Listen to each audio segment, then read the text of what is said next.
மகா சிவராத்திரியை முன்னிட்டு ஷிரபுரி மக்கள் நித்திரையில் மூழ்கவில்லை.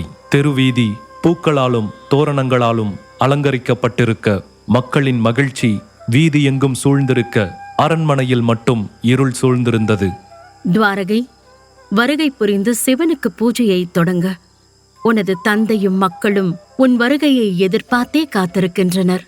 எனது விருப்பத்தை யாரும் மதிக்கவில்லை எனும் போது நான் எதற்காக தங்களின் பேச்சை கேட்க வேண்டும் அன்னையே? என்னால் முடியாது. அடம் பிடிப்பதை விட்டுவிட்டு மரியாதையாக என்னுடன் வரப்போகிறாயா இல்லையா? ஷிரபுரியின் இளவரசியான நீ உன் தந்தையை அவமதிப்பது நல்லதல்ல. அந்த புறத்தில் இவர்கள் பேசும் நேரத்தில் தூரத்தில் காலடி சத்தமும் வாள் சத்தமும் கேட்டது. அதை கேட்ட அள்ளி ராணிக்கு பயம் எழுந்தது. விரைந்து வா துவாரகை. அரண்மனையில் யாரும் இல்லாத நேரம் பார்த்து எதிரி நாட்டை சேர்ந்தவர்கள் உள்ளே நுழைந்திருக்க வாய்ப்புகள் இருக்கும். தேவையில்லாத வாக்குவாதம் வேண்டாம். தாங்கள் வீரர்களுடன் பத்திரமாக செல்லுங்கள். தங்கள் புதல்வியை பற்றி கவலை கொள்ள வேண்டாம். காவலுக்கு இருந்த வீரர்களுடன் தன் அன்னையை வலுக்கட்டாயமாக அனுப்பி வைத்த துவாரகமுகி சுவற்றிலிருந்த வாளையும் தீப்பந்தத்தையும் எடுத்துக்கொண்டு சத்தம் கேட்ட திசையை நோக்கி விரைந்தாள். அந்த புறத்திற்கு வெளியே காவல் காத்த 2 வீரர்கள் மயங்கியிருந்தனர். யார் அது? இனிமையான குரலில் வல்லினத்தை கண்டு இளவரசியை பார்க்கும் ஆவல் மறைந்து நின்று கொண்டிருந்த பேரரசருக்குள் எழுந்தது.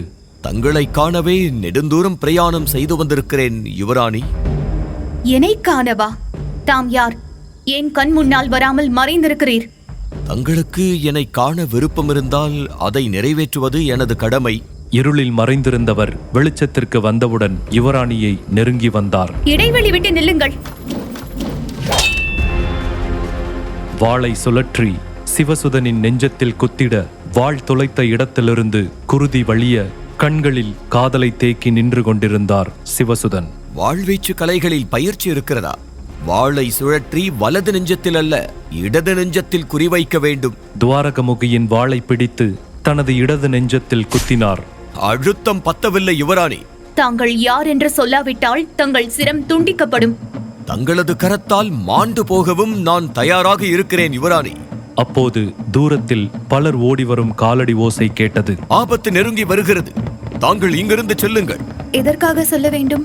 வாழ்வீச்சை சரியாக கையாள தெரியவில்லை எனில் அதுவே தங்களுக்கு ஆபத்தாக மாறும். இருவரில் எவர் வாழ்வீச்சை கற்று தேறியிருக்கிறோம் என்பதை பார்த்துவிடலாம். அதற்குள்ளாக பல வீரர்கள் இருவரையும் சுற்றி வளைத்திட, இரட்டை சுருள்வாள் வீச்சு மூலம் வீரர்களை கண்ணிமைக்கும் பொழுதில் பேரரசர் தாக்கிட, காணாத அதிசயத்தை கண்டது போல பேரரசரின் வாழ்வீச்சு திறனை கண்டு யுவராணி அதிசயத்து நின்றாள்.